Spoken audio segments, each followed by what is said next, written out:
নূর kitchen 0.9 সবাইকে জানাই আন্তরিক শুভেচ্ছা।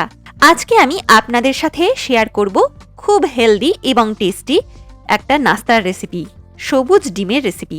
যারা ডায়েট করছেন বা বাচ্চাদের জন্য পুষ্টিকর কিছু বানাতে চান তাদের জন্য পারফেক্ট একটা রেসিপি। প্রথমে আমি একটা ছোট সাইজের ব্রোকলি নিয়ে নিয়েছি। এবার এটাকে ভালো করে কুচি করে কেটে নেব।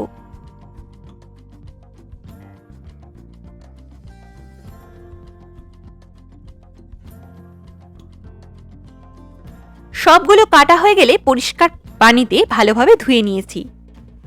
এখন এখানে আমি 4টি ডিম নিয়েছি। ডিমগুলো ফাটিয়ে কুসুম আলাদা করে নেব।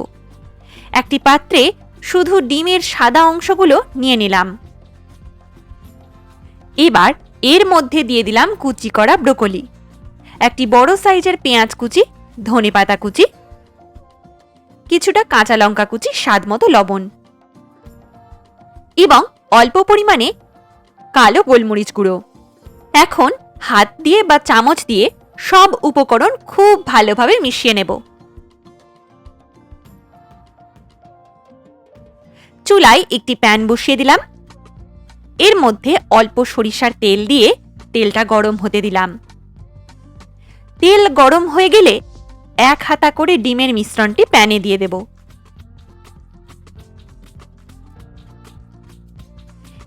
এর উপরে একটি করে ডিমের কুসুম বসিয়ে দিলাম। কুসুমের উপরে অল্প লবণ ছিটিয়ে দিলাম এবং সামান্য কালো গোলমরিচ গুঁড়ো ছড়িয়ে দিলাম।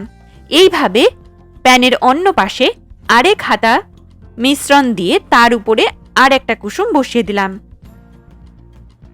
আবার উপরে সামান্য লবণ ও গোলমরিচ ছিটিয়ে দিলাম। এবার লো আঁচে ঢাকনা দিয়ে কিছুক্ষণ রান্না করে নেব। ডিম ভালোভাবে সেট হয়ে গেলে তুলে নেব। এইভাবে বাকি মিশ্রণগুলো একইভাবে তৈরি করে নেব। দেখতেই কত সুন্দর সবুজ আর ইয়েলো কম্বিনেশন। খেতে খুবই নরম, ফ্লাফি আর পুষ্টিকর। আপনারা চাইলে সকালে নাস্তায়, বাচ্চাদের টিফিনে বা ইফতারেও পরিবেশন করতে পারেন।